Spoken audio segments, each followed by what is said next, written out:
Hello and welcome to an episode. It's the 14th. I know it is. Yeah. Because it's week 13 of the Gem City Gridiron Roundup podcast. As always, I'm your host, Scotch on the sidelines, Dalton Van Pelt. With me, I have the commissioner just now getting off of work on Tuesday night. It is what it is. It's what it is. It is what it is. How was your week, sir? It was good last week. I was really glad to watch a lot of football. Last week was pretty relaxing. There wasn't a whole lot going on at work until yesterday when the whole new mandates came out. So we've been going hard and trying to get everything figured out, and people are all pissed off, and it is what it is. All the new stipulations and stuff like that the Governor Gordon sent down. Oh yeah, we got a nasty. I walked into a nasty email at 8:00 this morning, about just we kept coming up to this lady and her husband to put on their mask, and they were like, "We don't have to," blah blah. And I'm like, "It's different in a school. You gotta. It doesn't matter if you can't wear it, then you gotta leave." Did you get a nasty email from the people or from your boss? Oh, from the people. Oh, okay. Yeah. They found your email? Well, it's all of our emails are listed on our website. Oh, okay. Fair enough. So they sent it to our director and carbon copied all of us. Cool. They didn't carbon copy any board members, which was nice. I'm sure you were like, cool. Yeah, I walked in that 7:59 this morning. Who cares? I did the right thing, so who cares exactly, right? And she didn't leave a phone number, so my boss was like, "I wish you would have left the phone number because I would have given her a phone call." But he just sent a nice email back, said, "Thanks for your time and consideration. Thanks for your time, and if you have any problems, here's my phone number." Not a word. All right. It is Tuesday night, and it is 2020, so the Cowboys and Ravens game is on right now. As we're taping this, I am basically guaranteed the 6th spot because your brother has got more points from Lamar Jackson than I can cover with Amari Cooper. Yeah, and we'll talk about it. I've done my own preview of the standings, which are pretty solidified now, and most of the games are pretty much over. Dark Horse took the lead. Michael Gallup caught a touchdown. He only needed 5 points combined from Michael Gallup and Zeke to overtake his brother in the Brink Bowl. So those are pretty solidified. I want to see how the tiebreakers work out between Luke, Dark Horse, and Sackett. They're all going to be 8-5, but we can touch on that in a little bit. But all right, IRL football it is, I suppose. IRL, let's do it. All right, on no Thursday game, which actually was kind of, I don't know, was it refreshing? This whole last week, like I read this article and obviously listened to a bunch of podcasts, like weeks like 11, 12, and 13 all just lumped into each other because there was delayed games and Tuesday games and waivers were pushed back, and it was it's all been a blur at this point. Besides the waivers, it actually kind of was nice not having the Thursday game to give us a chance to actually get some shit done. Yeah. Wild. I did hear this thing. They're calling Tuesday night football COVID night football. That's funny. Because only in 2020 is there football games on two games on Monday and a game on Tuesday, and last week. By the time the season's over, there will be a game every day of the week. Yeah, Wednesday. Because they have some scheduled for Friday and Saturday. Yeah, there'll be one Christmas Day game, which is a Friday. Which is championship week, right? Yes, that is championship week. So there'll be Friday, Saturday, Sunday, Monday games. Oh my gosh. Amazing. All right. Saints, Falcons. I did watch quite a bit of this game. Taysom Hill looked pretty good. The Falcons actually looked pretty good. Raheem Morris has actually put some life back into this Falcons team. Got them boys going.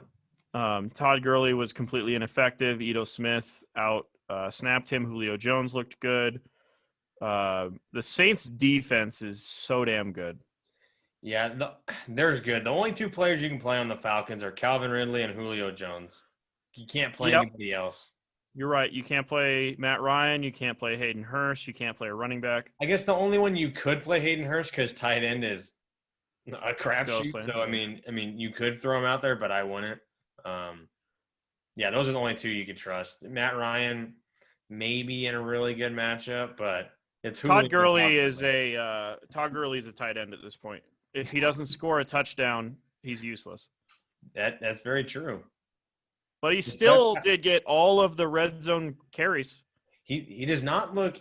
His body's wearing down. You can tell. I mean, in the snaps that I saw, like he's not getting much. He's not explosive. I mean, he's built on getting to the edge and outrunning linebackers, and he can't do it. He was the starting running back on the opening drive. He got one carry for like a 9-yard gain. Missed the first down by like a yard, got walloped, and then you didn't see him until they hit the red zone in the second half. Yeah, they're limiting his touches at this point, and for the Falcons to stay in games, they have to throw the ball. It's Julio and Calvin Ridley, and that's about it. That's the way they're going to move the ball. Passing game, they'll give Ito Smith and Brian Hill some passing down work, but Russell Gage looked fine too, I guess, but you really can't play him especially all the bye weeks are gone. I mean, it's gonna be hard to find and fit people into your lineups. And Russell Gage, and he's not gonna do it, even though he caught a touchdown. But they're gonna be down and throwing the ball. But he's a flyer dart. Yep. Lions, Bears. I did not catch any of this game. However, it did end in the fashion you would believe. All interim head coaches have won their first game as the new head coach, Darrell Bevell, after diming out his future son-in-laws on national press. I don't know if you heard about this. No. So both of Darrell Bevell's daughters, the prospective husbands or fiancés, both asked him for his daughter's hand in marriage over the same week period. Oh, wow. And then he was being interviewed, and he gave away the secret before his daughters even knew. Yikes. Yeah. Yeah, that's wild. Oh my gosh. Dallas has the 29th ranked red zone offense, and Greg Zuerlein has missed 2 field goals. One was 38-yarder, and he just missed a 53-yarder wide left. Yikes. That is a no-go. Browns, Titans, I did watch most of this game. This was a great game. Man, I mean, not if you're I guess it was a great game for fantasy unless you had Derrick Henry. Yeah. Because other than that, I mean, negative game script. He fumbled. Not a whole lot going on. I mean, he had decent yardage, just didn't get enough touches. But that's what happens when you fall down by 31 points at halftime. Baker Mayfield and the Browns looked super good. They just kept throwing and throwing and throwing. Which, I mean, I was surprised. They hit every wide receiver and then an offensive tackle. No tight end targets. Everyone's this is the these are the tight end streamers this week. Throw out some Brown tight ends. They're gonna be good, but not a whole lot. And then Tennessee came marching back. A lot of points for Corey Davis. Corey Davis is a revelation this year.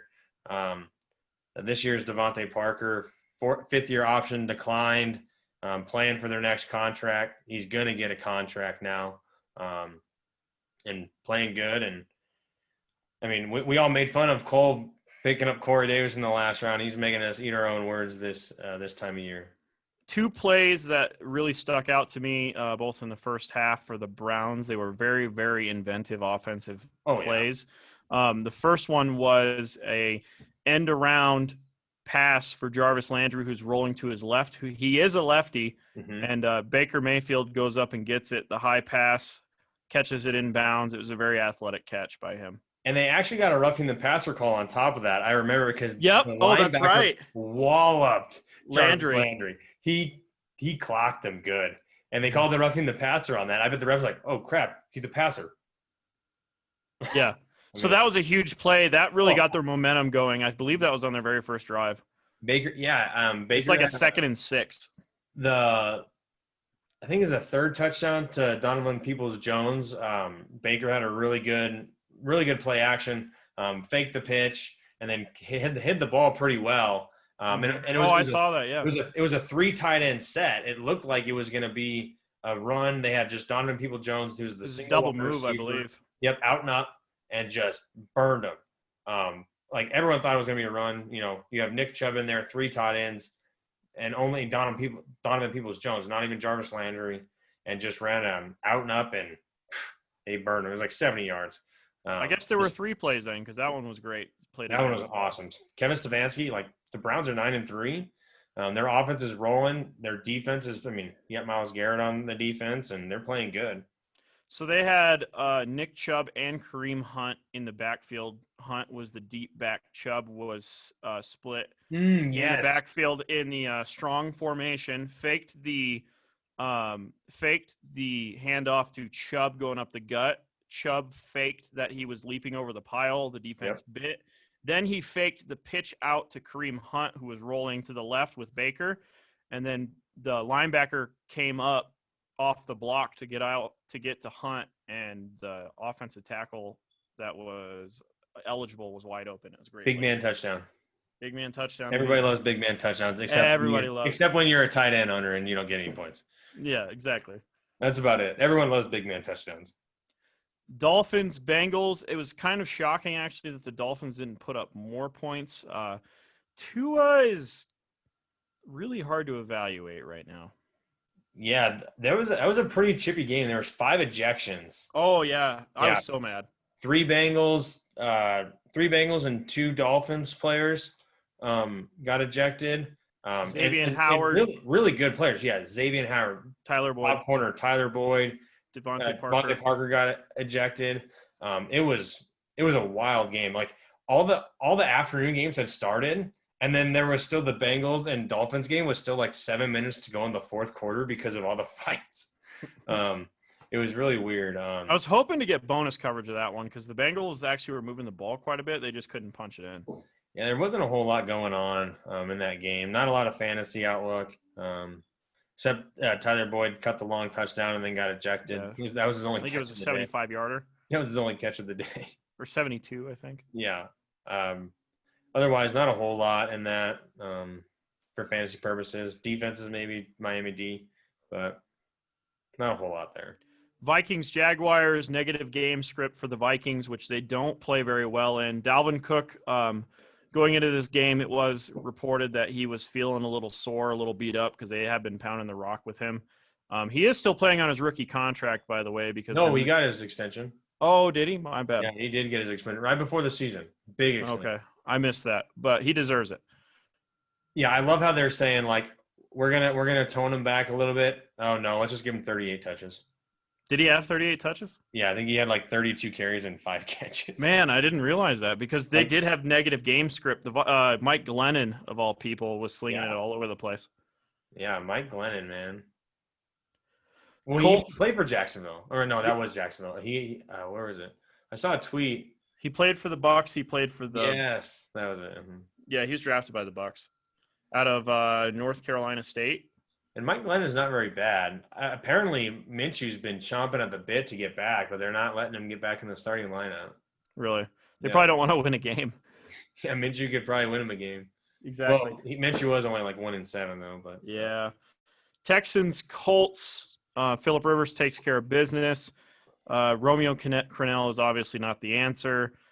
They need to get a real life GM in there who wants to build on a top tier talent. Yeah. What was that, hand Sable? T.Y. Oh yeah, T.Y.'s first 100-yard game since 2018. Probably against the Texans. He torches the Texans. I don't know every time. Every time. I mean, it's wild. Going back to Andre Johnson.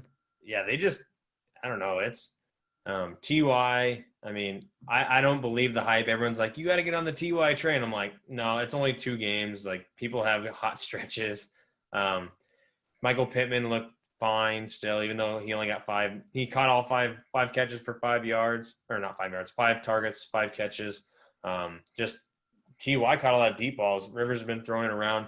Jonathan Taylor finally looked like what we thought he was going to be. Oh, he had one big play on the receiving touchdown that kind of helped. Touchdown, but it was a catch and scamper. But but still looked good. Nyheim Hines is going to be involved. I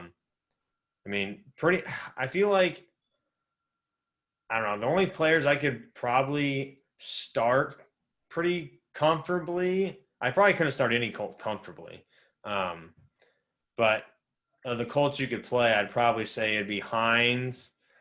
I mean, they're all flex plays. Hines, Every single person in that offense is a flex play.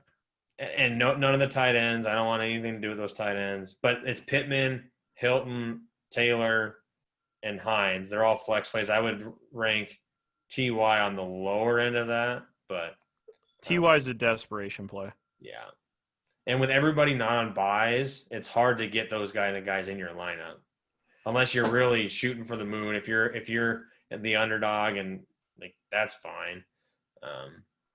But Texans, it was a real surprise. Like that group of wide receivers, like Chad Hansen, Kiki Kuti, Brandon Cooks a little bit, but Kuti and Hansen were the big guys in that lineup. Kuti will continue to be a pretty good target the rest of the way. He's a low-end wide receiver, too, with upside. Yeah, I'd say a 3. I think he's a solid flex. I think he's top 36. He's a high-end wide receiver 3 then. Okay. High-end wide receiver 3, boom bust 2. Yeah, exactly. Yeah. I mean, what did I just say? Yeah. He wouldn't make it into my lineup, but that's okay.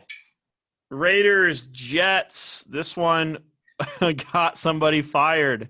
Henry Ruggs streaking down the field on a 0 blitz called by Greg Williams.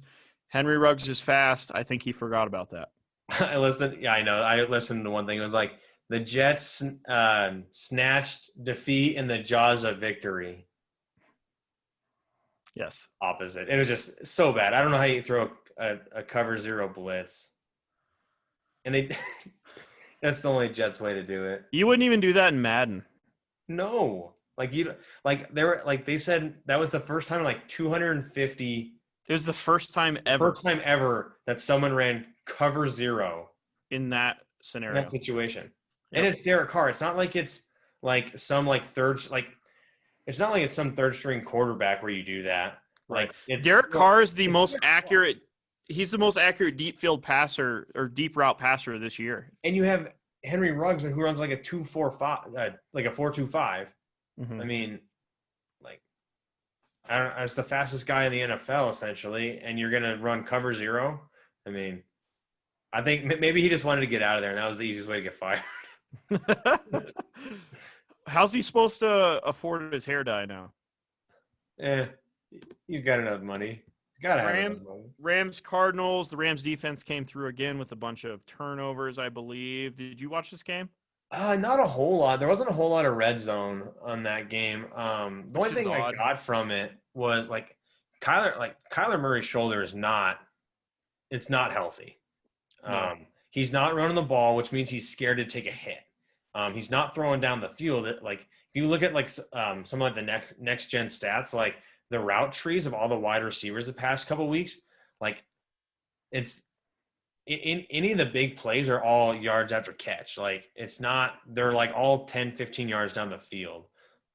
It's really concerning. I mean, it might cost me a matchup because I benched Kyler Murray this week and he still got like 24 points in touchdown premium or quarterback premium league. But touchdown. Who? Hollywood Brown. Okay. Maybe. Yep, touchdown. But yeah, it's just don't get me started on that one. But then the other thing that looked pretty good was Cam Akers finally looked pretty good. I know Darrell Henderson left earlier with a little leg injury but came back. But he was productive too. Yeah, he was productive too. But Cam Akers got 21 carries, I believe.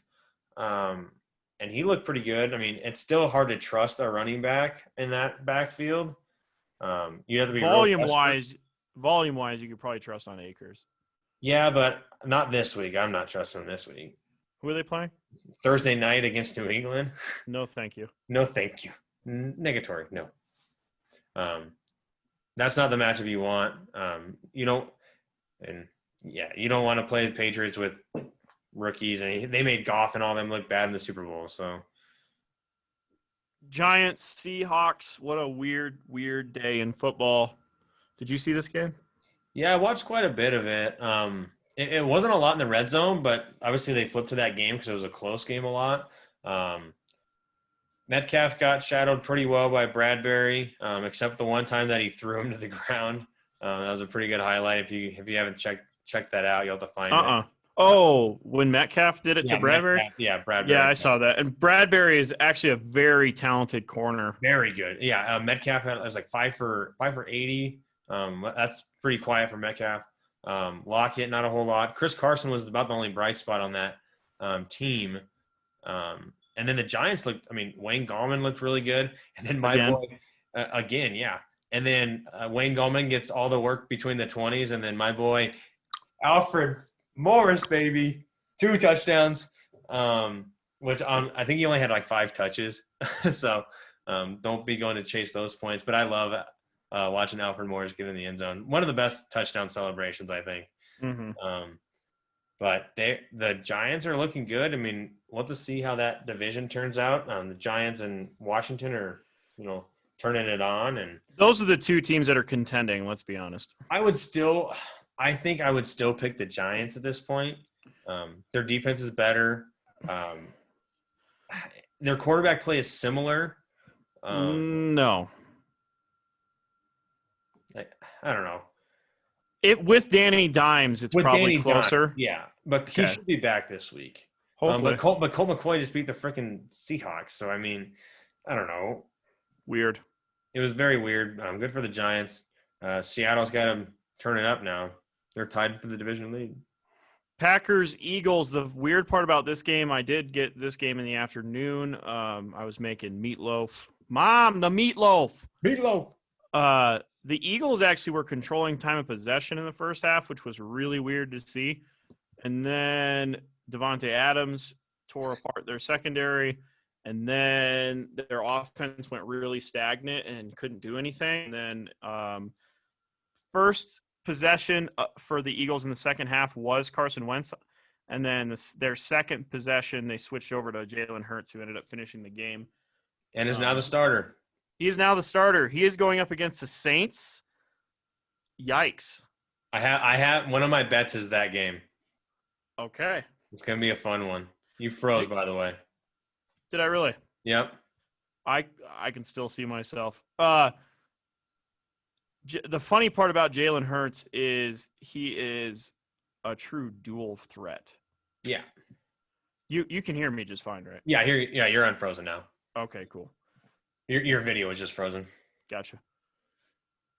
Yeah, Davante Adams, a man amongst boys out there. He's averaging 34 points a game for fantasy. It's wild.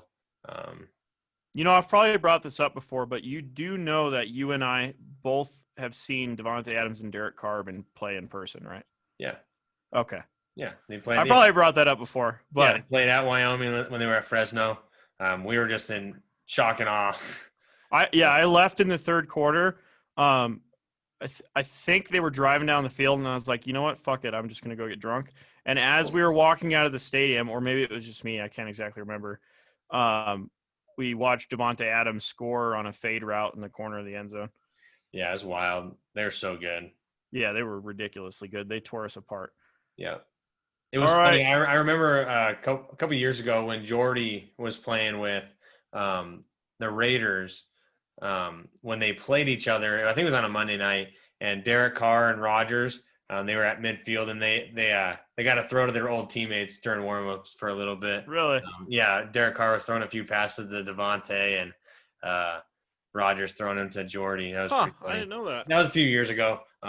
Whenever Jordy last played a couple years ago for the Raiders, but that was fun. I remember watching that. Patriots, Chargers, what the hell? Bill Belichick does it again. He makes Justin Herbert look silly. And make him look like a freshman quarterback in college.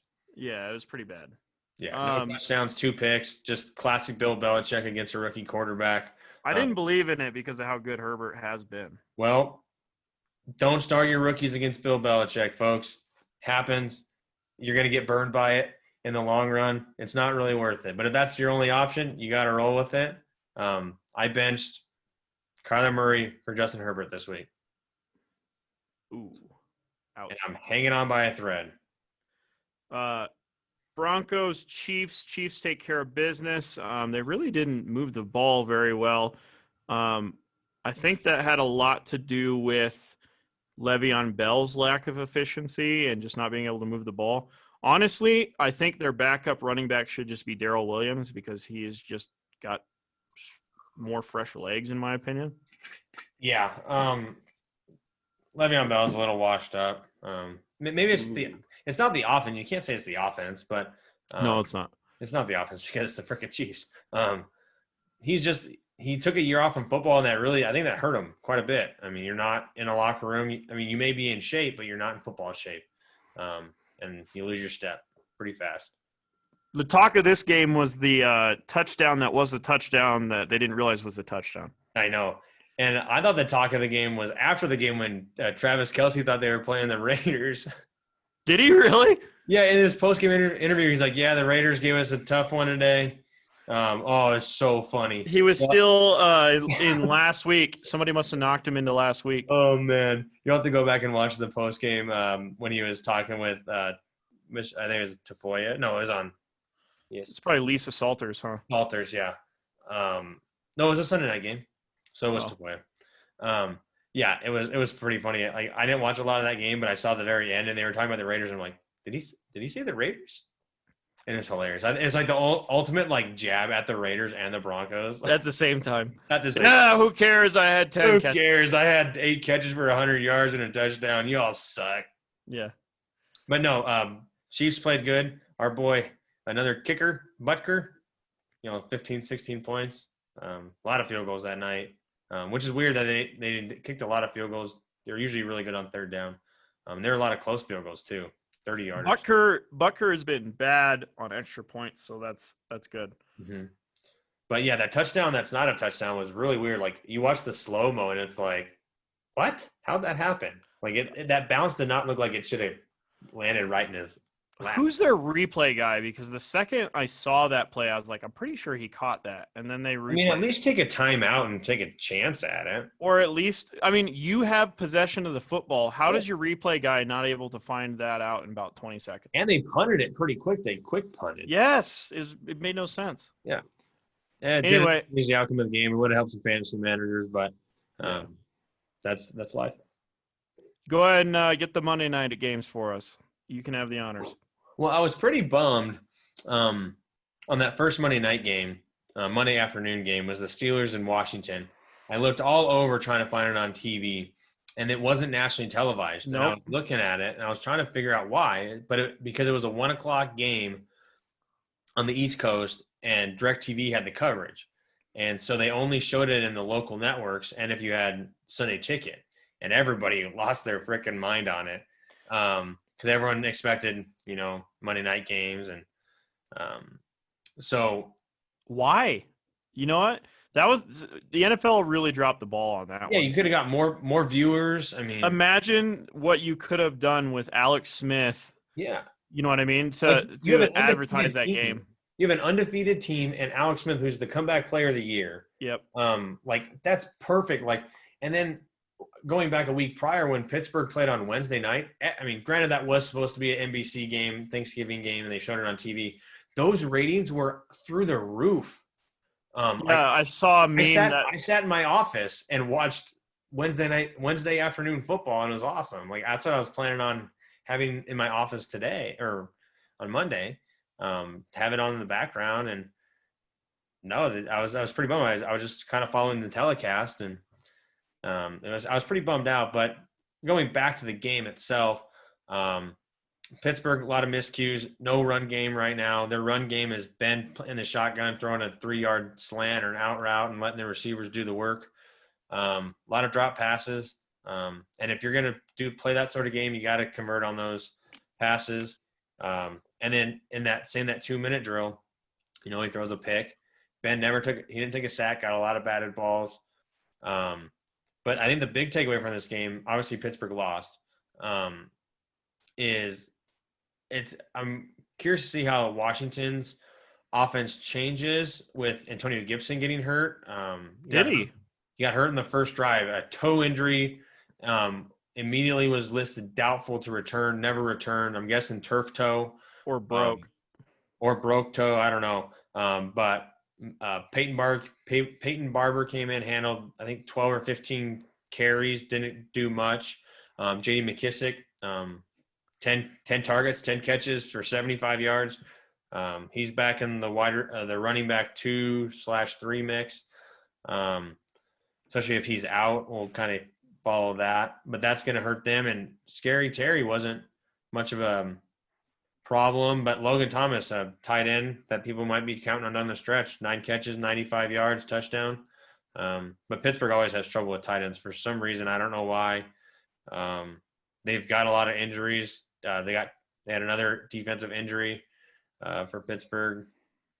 But that's going to bite. It was Devin Bush's backup, Spillane. So he's out for a few more weeks as well. As we've touched on all year, the Washington football team is, I believe they're number 3 against wide receivers right now. They'll probably move up back again to 1 or 2 based on the last week's performance. But Sims did go off a little bit. Oh, Cam Sims, yeah. Who's Washington's number 1 corner? Good question. But he's obviously a stud. Oh, yeah. I'm going to lay. Or, yeah. Pittsburgh secondary held down McLaurin. I just confused my stats with the teams. Did you realize that, what I was saying there? Yeah. I was trying to say that McLaurin was shut down. He was shut down because of Joe Hayden. Joe Hayden, yeah. Smith did throw the pick when targeting McLaurin with Hayden in shadow coverage. But Washington is really good against the pass. They are. They're number 3. They'll probably move up. Kendall Fuller played for the Bears a few years ago, got traded there. You're thinking of Kyle Fuller. Kyle Fuller. He plays for the Bears. Kendall Fuller. He's their top corner. I think he played at Washington University. Maybe. No, he's played a pretty good season so far. He's their top corner, it looks like. Their two corners are let's see. Yeah, Kendall Fuller's their left cornerback, and their right cornerback is Ronald Darby. That's the one I'm thinking of. Oh, Ronald Darby. He's good. Man, I can't remember where he played either. Was it Ohio State? No, that's Bradley Roby. Who just got suspended. Yep, for PEDs. And A.J. Boye. Yep. Just got popped today as well. Yep. Moving on to Bills 49ers. Josh Allen put on a clinic that the Cantaloupe farmers could be very pleased about. I was a little disappointed in Monday Night Football's analysis of Josh Allen's family farm, which is near where the game was supposed to be had, because I believe he said he didn't say they were cantaloupe farmers. It wasn't cantaloupe. Who knows? That is what they grow. And he said something else. And then they zoomed in on the crop, and it looked nothing like what he said it was. I wish I could remember now. That was my one takeaway from that game. Besides Josh Allen torching everybody. Cole Beasley, career high pass. Everybody went off. Everybody went off. Diggs, the only thing he was missing was an additional 8 yards and a touchdown. Yeah, I mean, he still had 10 for 90, I think. Yes, 10 for 92. Yeah, Beasley, big game. Gabriel Davis. I mean, those wide receivers, when John Brown's out, Gabriel Davis and Cole Beasley are they're good. Isaiah McKenzie had a touchdown as well. Still can't trust any of those running backs in Buffalo. Josh Allen's their starting running back. Zach Moss fumbled on the goal line, if I remember correctly. Ooh, that's rough. Right at the beginning of the game. That's not going to get you any points. Yeah, they didn't give him the ball the rest of the game. Singletary got quite a few passing targets. He actually had a decent game, but he didn't have the touchdown that you're looking for. Yeah, those running backs aren't getting touchdowns. They're giving Josh Allen all the carries around the goal line. Mm-hmm. And with that, I think now is a good time for a break. Yes, sir. See you in just a moment. And we're back. Finish up this episode, final week of the regular season. I must say, Greg Zuerlein, man, as we were on break, came back to come sit down, and he missed his third field goal of the night. Greg the leg. What happened? They're at the Dallas 19 already. What the hell happened? Just Lamar Jackson. It's fine. He'll be all right. Yeah. All right. One thing I really have been paying attention to today, the MLB winter meetings virtual style are happening right now, which means that GMs are calling each other and trades are happening. This morning, Lance Lynn, the hefty right-handed pitcher from the Rangers, got traded to the White Sox, which makes them much better for prospect Dane Dunning. Sure, these are names that no one knows, but Lance Lynn, he might become one of your new favorites if you look him up. He's about 6'5", almost 300 pounds, and he just eats up innings. Yeah. Giant beard. Oh, it was Gus Edwards. He had a big run. He has 5 carries for 70 yards now. That's what happened. All right. Now let's move on to the matchups that matter. Yes, sir. They currently matter. Yes, sir. All right. I'm going to take an L to your brother, knock me down to 7-6. I do believe that means I end the regular season in the 6th spot. In the 6th spot, and it'll be a tiebreaker for your brother. No, he'll outright beat you. Yeah, but he'll have to fight with a tiebreaker with the other two teams who ended up ending at 8-5. Correct. Justin Herbert really shit the bed. There was really not much I could do. So yeah, not a whole lot. You're losing. You're not going to be able to play DJ Moore. It looks like this week. He went to the COVID list. I don't know if he tested positive or just a contact. I don't know. We'll find out later. Later this week. Yep. Yeah, not a whole lot you could do. Herbert and Booker put a nail in your coffin. Mm-hmm. Jefferson and Kelsey always. They actually went off. Yeah. Yeah. Let's see. Drew currently losing to Heath by 28 points. Yeah. I do believe this means Heath makes the playoffs. Yes, Heath is going to, in my projections, he is going to finish in the 7th seed. He's actually going to jump 2 spots from 9 to 7. Wow. He owns the head-to-head against Blaster, who Blaster also won, and Patrick lost. So he will be able to jump ahead of Blaster because he owns the tiebreaker. And he's going to have to play Sackett.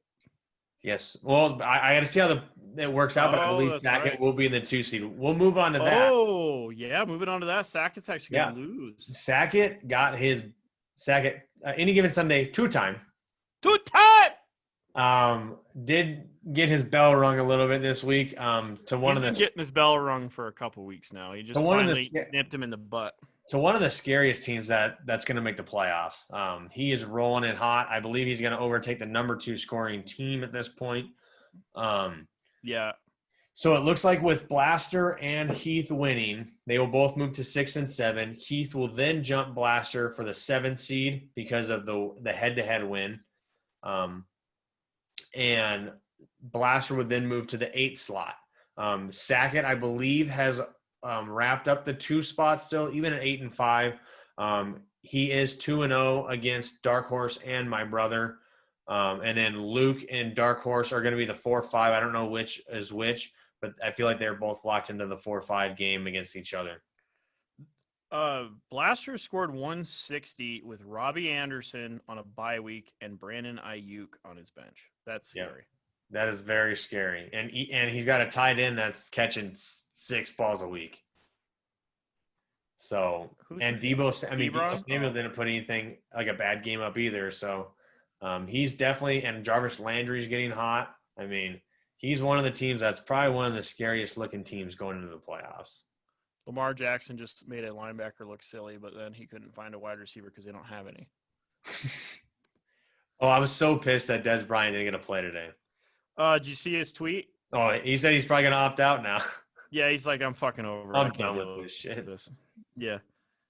Oh, you would have had to get him a touchdown. You would have had to try it. Yeah.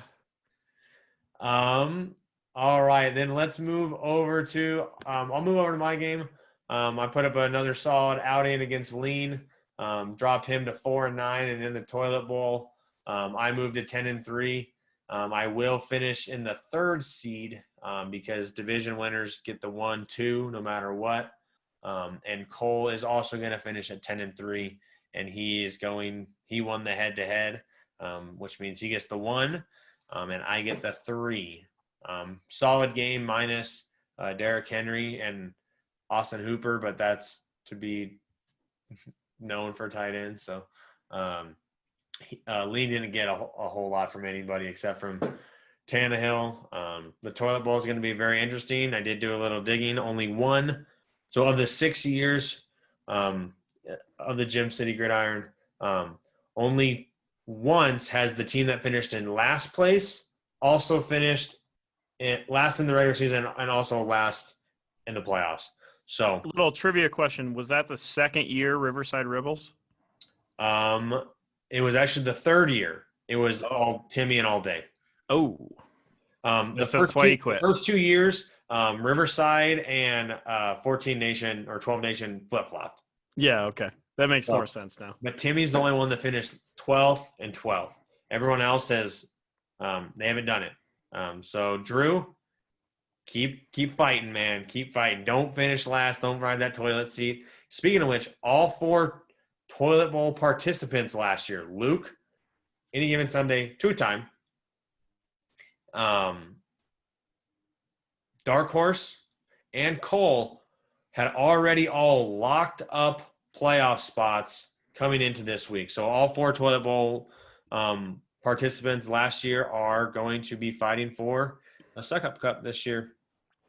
Speaking of which, in the Brink Bowl, just as we expected, Dark Horse does take out Stuart Brinkman. It was a lot closer than we figured going into the week. Yes. The final 22 points from the 2 Cowboys solidified it for Dark Horse. Yes. Very, very proud of Dark Horse. I know he despite Frank Gore. Despite Frank Gore, yeah. But he didn't get to pick his team last year. He had to struggle through everything all last year. Got to draft his own team this year. I know he's having a better time.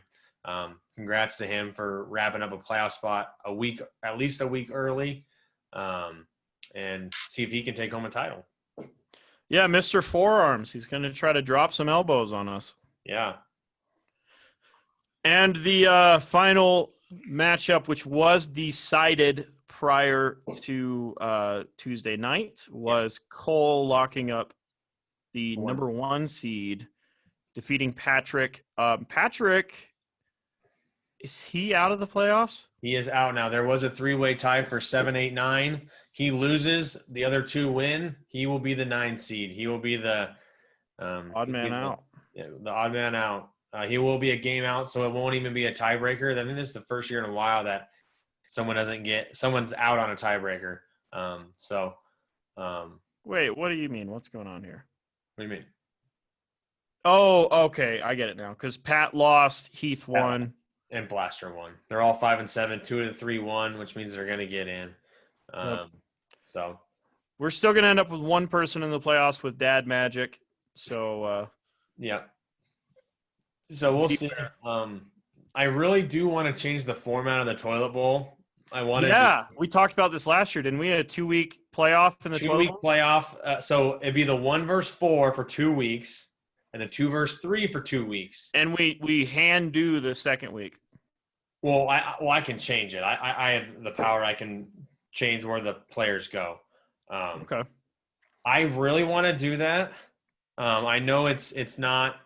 Put it up for vote. Yeah, I'll put it up.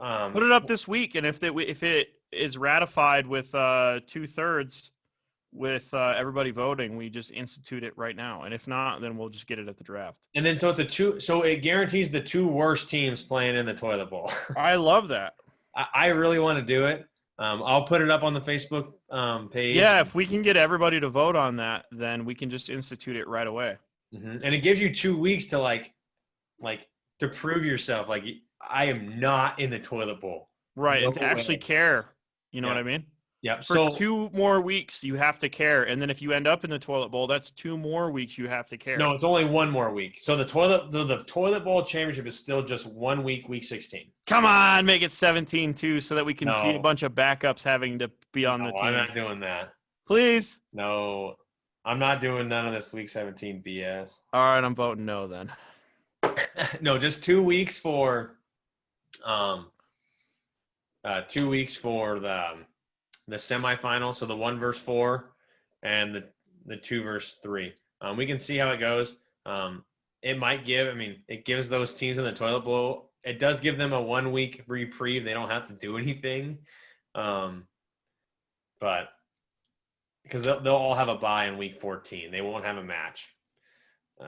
But if we do that, I need to get that out now because there are Thursday night games. Mm-hmm. People will make that decision based on that. All right. Go ahead and give us the breakdown as far as the playoffs and what you believe is going to happen. All right. This is what I believe, and this is my math. Obviously, I can be wrong. I think you can be 100% on I think this, so. actually, because the 2 that you have questions about, I don't think they matter. Yeah, because I believe Sackett has beaten Dark Horse and Luke both.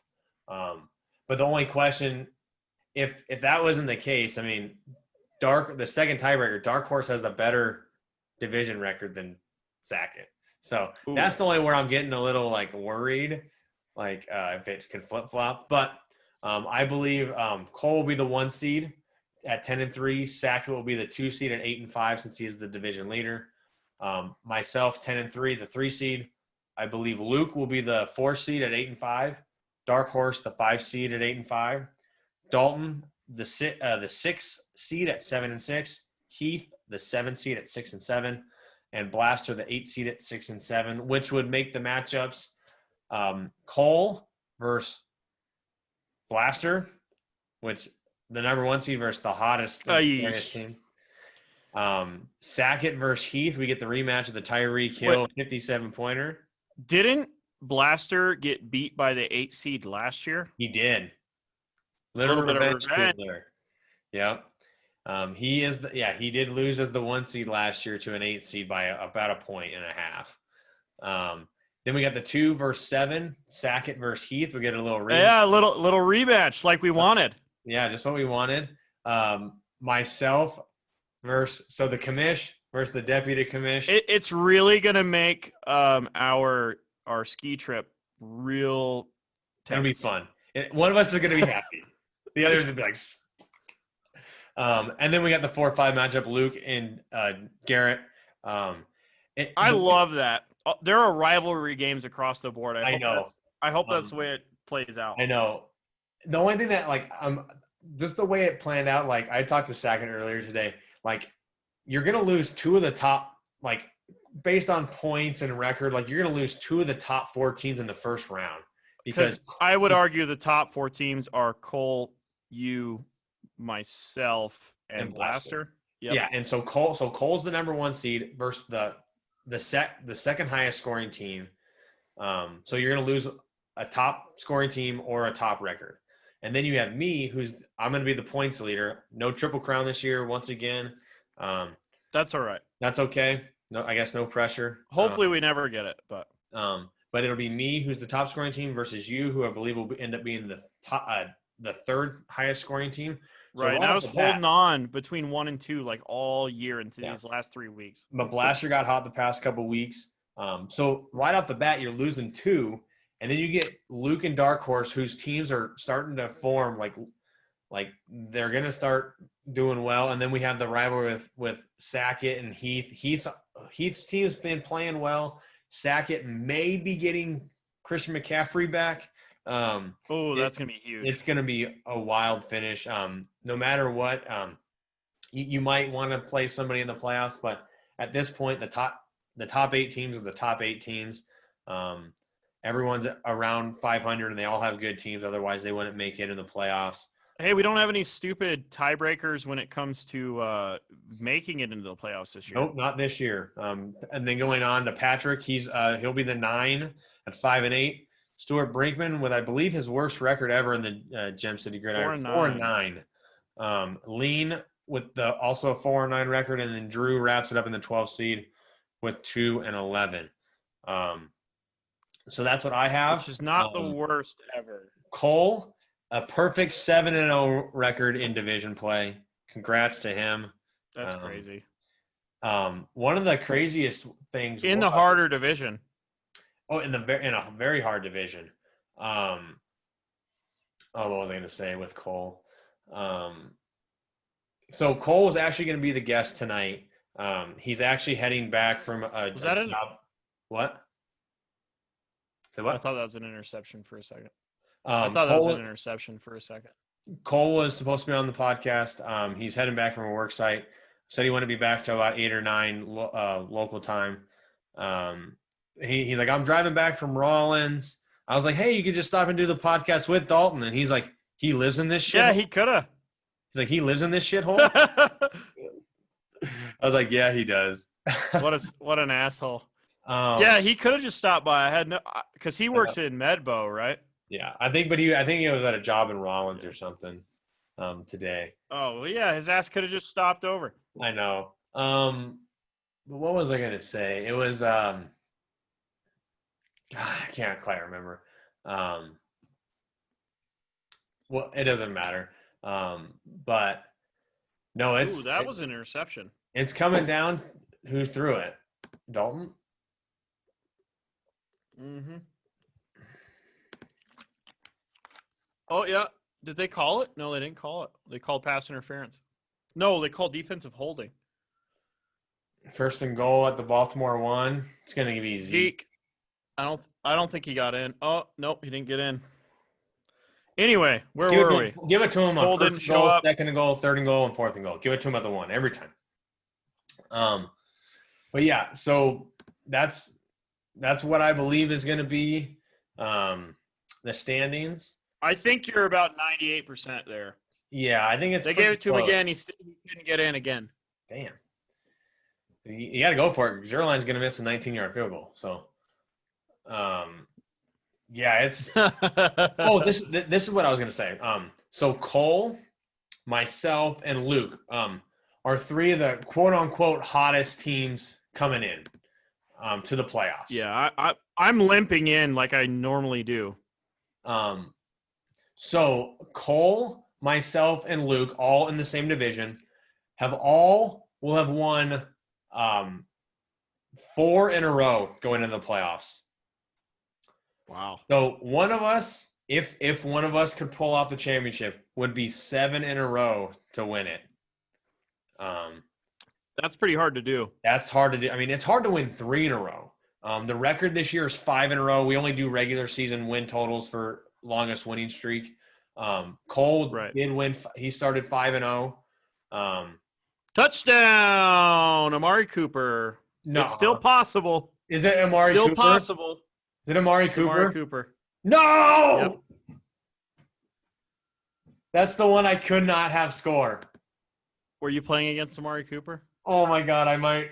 Hold on, let me watch the replay one more time. It hasn't updated. No, it can't be. Yep, it's touchdown. Oh, my God. I might just have been knocked out. We'll see. Technically, you know what? You won 2 of the bets this week. Does that help? No, I still want to be in the playoffs of this other league. I might. We'll have to see. I need to do the point breakdown, but I'm hovering. I'm very thin. Do you remember when I told you that most weeks was 6 quarterbacks with 25? It was 6. Over? It's 6 again. I know. It's 6 like 90%, or not 90, about 75% of the time. It's 6. It's wild. If Lamar Jackson has a turnover, that's the only way I win that bet. Yeah. That's wild. Moving on to the bets. Moving on to the bets that matter. It looks like, unless something crazy happens in this game, it looks like I will take a 2-1 victory this week. With, You with- needed it, didn't you? Yeah, well, that gives me a 2-point lead. Oh, So we will see. These bets, I have no side that I'm really pondering. I actually had another bet, but I came up with one different. This one was going to be a fun one, but it would have been like a bet like it would have been a really weird one. But I will. so the two bets that he did win were the Longest rush, longest rush, which was Nick Chubb at, I believe, 29 yards. 29 yards. And then the quarterbacks, there were 6 of them. Right now, if Lamar Jackson does not fumble or throw a pick, then it's 6 quarterbacks instead of 5 who scored over 25 points. Close, very close. And then you won the special teams defensive touchdown bet, which over was 3.5. over under 3.5. And I believe there was like 5. There were 4 of them. special teams. Yeah, just special teams. Just special teams. And I'm like, if it was a defensive bet only, which it was supposed to be, but we threw in defense special teams. But Patriots had 3 of them. Yeah. Yep. So it wasn't all Justin Herbert, is what we just learned. All right. I will give you I'll take the first one then. So which quarterback has more passing yards? Just passing yards, not touchdowns, not fantasy points. Passing yards. Taysom Hill, Jalen Hurts. Did I say you or me? I think it should be me because typically what we'll do is Yes. um, Yep, go for it. So Taysom Hill or Jalen Hurts, passing yards only. man, That's a tough one. I think I got to go Hurts, oddly Okay. enough. I wanted to go Hill, but I think I got to go Hurts, game script, and Hurts is actually a better passer than Hill, so Yeah. And Hill's they're not going to be averaging- able to run the ball against New Orleans, so I think it's going to be Hurts. But they may have a pretty run-centric offense as well. I mean, he's going to run the ball quite a bit. Yeah, but they're not going to be able to run the ball against that front 7. I feel like we always want to take the opposite. Yeah, I agree. I'll take Taysom Hill. That's fine. It's pretty close. You probably have a better shot at winning that because of the Saints defense, but we'll see. All right. I will pick first on this one. Onside kick recovered by the Ravens. What? Oh, Dallas kicked it. Gotcha. Yeah. Okay. This one. So this is more catches for the trio. I've crunched the numbers on average. They're within about a half to like 3/4 of a catch, on average. So you can either have the trio of Godwin, Evans, and Antonio Brown, or Thielen, Jefferson, Dalvin Cook. All right, you get to pick first. I'm going to take the Bucks trio. All right, give me the Vikings. That's it's really close though. I wanted to just do the receivers, but it wasn't quite working out. Where Dalvin Cook still averaged about 4 catches a game, and that's probably is the maximum for him is 4 catches. Yeah. So we'll do that. I'll take the Bucks. You take that Vikings trio: Thielen, Jefferson, Cook. Honestly, it's going to be 4 catches and then add Thielen and Jefferson. Yeah, roughly. Yeah. And this one I did come up with an under/over. And that was catches, right? Catches, not points, just flat catches, raw catches. All right, over/under. Next week, I promise I will have 0 over/unders. Maybe. Under/over. The average is 5.8 for all weeks. Number of fantasy players over 30.5 points. So that's the average. I get to pick first, so I'm just going to go with the over. You're going to go with the over. Yep, 30.5. Okay. Well, no, 5.8 was the average. That's not the number. Yeah, right. 5.8 players over 30.5 points. Yes, I'm giving the line a 6.5 because all teams are playing. Okay, so you're giving 6.5 players at 30.5. 30.5. Yeah, I'll still take the over. Yeah, 7.5 would have been a little too rich. Don't you think? Yes. Yeah, 6.5 is the right number. I really do think this is going to be one of the highest scoring weeks of the season. Because of the matchups or what? Yeah, a lot of the matchups are pretty good. But knowing all the matchups are good, it's going to be like games that are going to be like 17-12. Dude, Lamar Jackson only has 107 passing yards. I know, already. it's wild. And I'm going to lose to your brother because he has the 100%. rushing touchdown. Well, Amari Cooper, yeah. All right, I'm praying for an interception right now, and then you're only taking a I guess 1 point lead on me. I guess I'll take the under.